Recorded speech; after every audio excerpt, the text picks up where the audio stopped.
you know, kind of like Seattle. It's going on right now. They have a 6-block radius of downtown Seattle that's been taken over by, I'm not even sure, Nick, is it Black Lives Matter? I heard multiple groups or some leaders, but they have guns. I don't know. How do you feel about that? That is interesting, my friend. That is, you know what? I feel that it's one of those things. I feel like it is when Donald Trump got elected president. I was not happy about it, but I was like, all right, let's see what the fuck happens. Let's see what's all about. So I'm curious to see how that pans out. I would say, how the fuck do you take over a police department like that? They're bowing down, basically. Well. So yes, maybe, but it almost seems orchestrated, right? Because where else has that fucking happened? Yeah, where else has that happened, Jay? It's happened in the country. I've never seen it in downtown. Right. But it's interesting that, to me, it's crazy. And I like to get high and watch Fox News. Good for you, Jay. Just like I like to watch the Democratic debates high, because you just see the bullshit for what it is. But I was watching, was it Chris? I don't know what the fuck his name is. Tucker or some shit.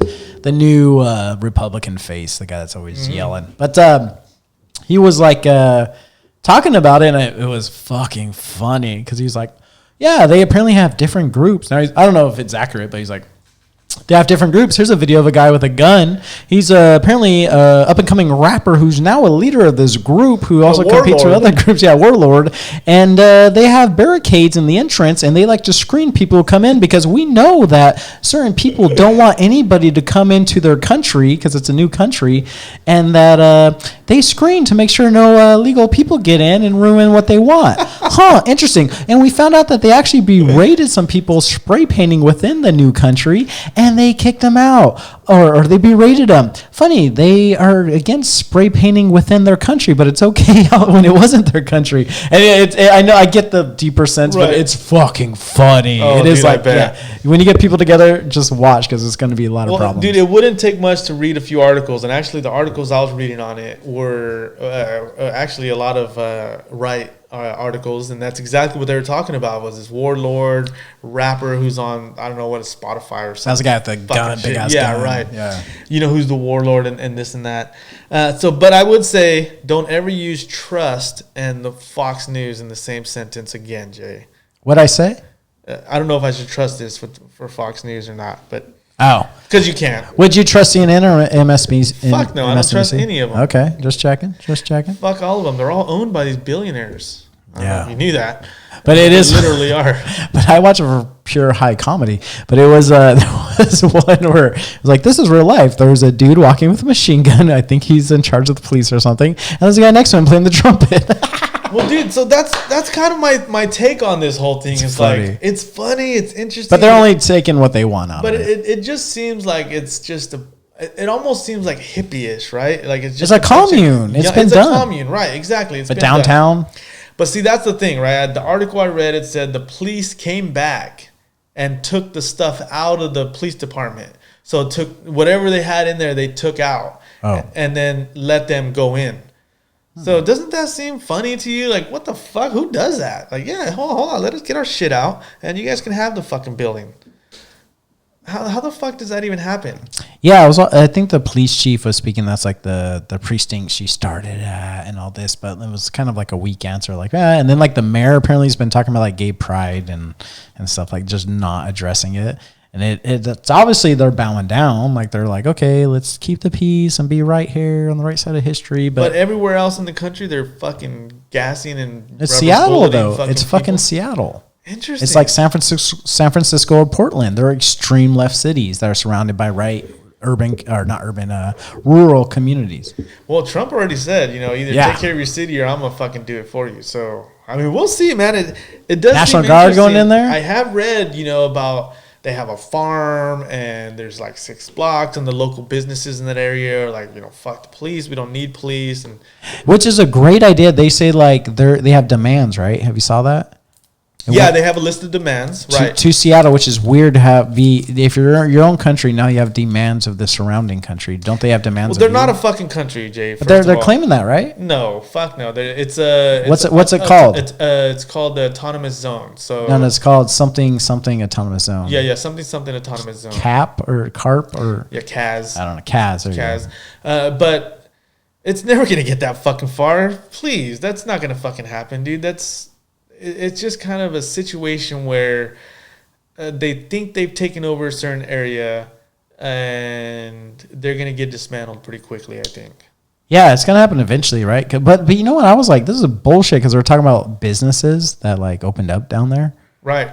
They're fucked. They're well, dude. From what I read, they're charging people tax. Because they have a free food center. It all sounds great on paper, and that's what a lot of these things. And I'm trying to look up this. That fucking happened in a week. Well, they had a free food center, they had a medic center, a lot of cool stuff. They had like an art center, typical hippie commune. Though? Yeah, sure, why not? Do it overnight. A couple of idiots get drunk and I'm doing art, and but they had like a free food center. Yeah, it could happen, but to sustain it's the hard part, and so they started charging people to get in. Is that right? Yeah, which is from Fox News. Well, dude, again, you take any situation that's similar to this, or even the protests themselves, the movement, the Black Lives Matter movement. You need a structured plan. You need to go in with the plan. And yes, protesting does stuff. Rioting does something to wake people up. But as an organization and as a movement, I really hope, and I don't know this because I'm not in the movement, obviously, but I hope that there's a group of people that are sitting in offices every day creating a real list of demands. Because I did read their list of demands, and there was a couple good things in there, but a couple of them also were like, what the hell? Really? It's a bit much, right? Well, and my first reaction is like, oh, here we go. Good luck, guys. This is weird. But then, I thought about, and I was trying to look it up, no success. But we need a Jamie, by the way. If anyone wants to work for free, right. We'll buy you beer and weed. We'll call you Jamie. Yeah, I'll call you Jamie. I don't care what your name is. You're Jamie. But you got to be smart like you got to Google shit for us. We got to be like, hey. Hey, Jamie's actually a smart motherfucker. Yeah, apparently. But there's a community in India with a bunch of people from different countries have joined. I think it started in the 60s and it's still going on successfully. And they cut the grass, they take care of this, they provide a product that benefits the community.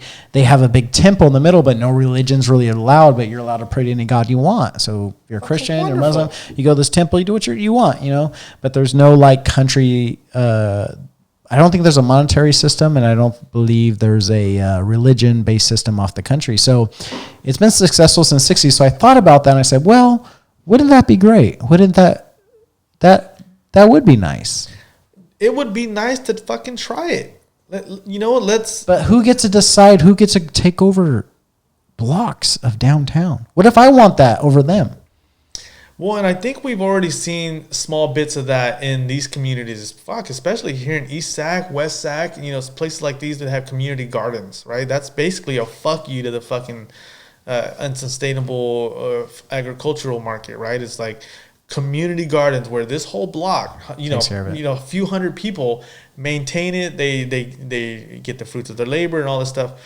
So we're seeing some of that going on already, but it's really, and then we've seen also, it was almost on the ballot, splitting up California. Remember that shit? Yeah, which honestly I agree with. Which one were you seeing? On the ballot. Yeah, I don't think it ever made it to the ballot. Maybe it did. I don't fucking. Is that the Central Valley separating from the coastline, basically? No, that was splitting California in 3 different sections in 3 states: North, South, and Central. Yep, exactly. Well, I agree with that because from where we're from, a very conservative area.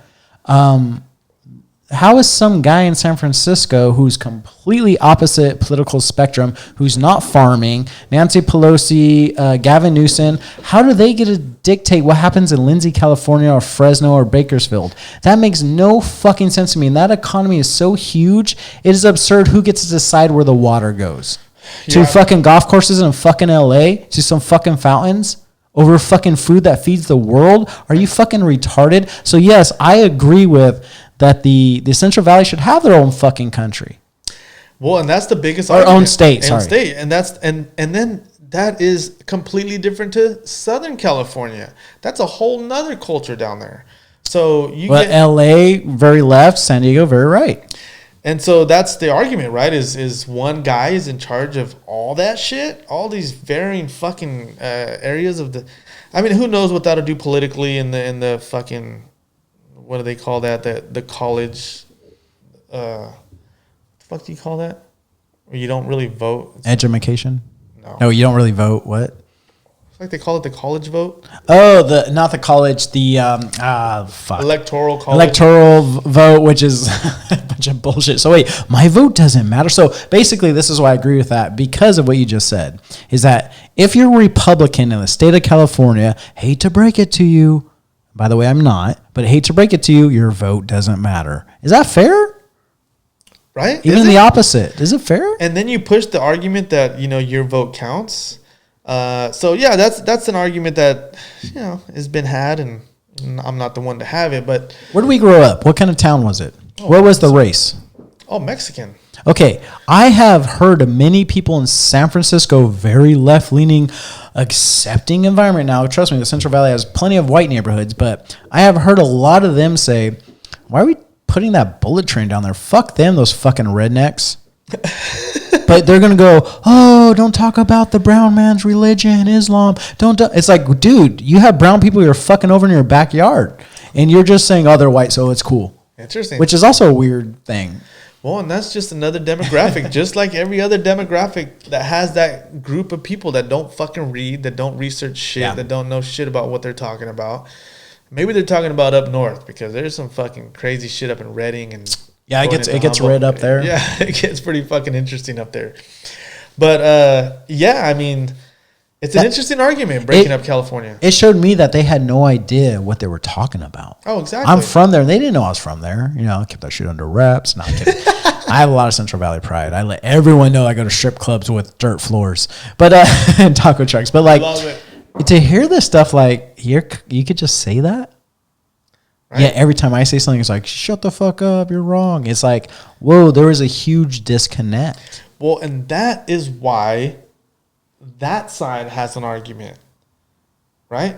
They have something to counter, right? And then that's why that side has an argument for them, because they can't see each other, right? They just rather spew some bullshit that they don't even know or bother to look into. And so it creates this cross argument that, in my opinion, will never be settled, right? You're always going to have these fuckers who spew shit that they have no idea what they're talking about. Yeah, I kind of thought about this. I was like, how do you divide the country? Like, obviously, there's right and left, which obviously doesn't make any sense, but everyone wants to play that game, so let's do it. But, like, how do you make communities successful? And I was like, we need to come up with a number. Because it's like, what, like communism works up until about 50 people. I think once you get beyond that, communism kind of fails in studies. But interesting. How do we get that to where, if you're from the Central Valley and you're conservative, that your needs are being met, whether it's watering your crops or whatever, protecting your Christianity religion, whatever you want. I don't know. Right topics. And if you're in fucking, Austin, Texas, your left rights will be kept. Freedom to smoke weed, whatever. Gay marriages, but they're surrounded by a right state. So how do we keep these people able to do that? So I think we need to come up with a magic number. I don't know, 1,000, 10,000, 100 people. I don't know. I don't know the answer, but like that, if this community is particularly conservative or liberal, they could somehow be able to have a more one-on-one vote for the presidency. So, at the end of the day, let's just make it where everyone has 1-to-1. Well, right, exactly. Let's just go back to the way it's supposed to be. And I think, that makes me think about, the documents our founding fathers put together. I think they were, for the most part, a great idea. It's just the way they're implemented, and slave ownership, and the fact that, slaves were not even considered a real human, 1/3 of a person, and this kind of jargon.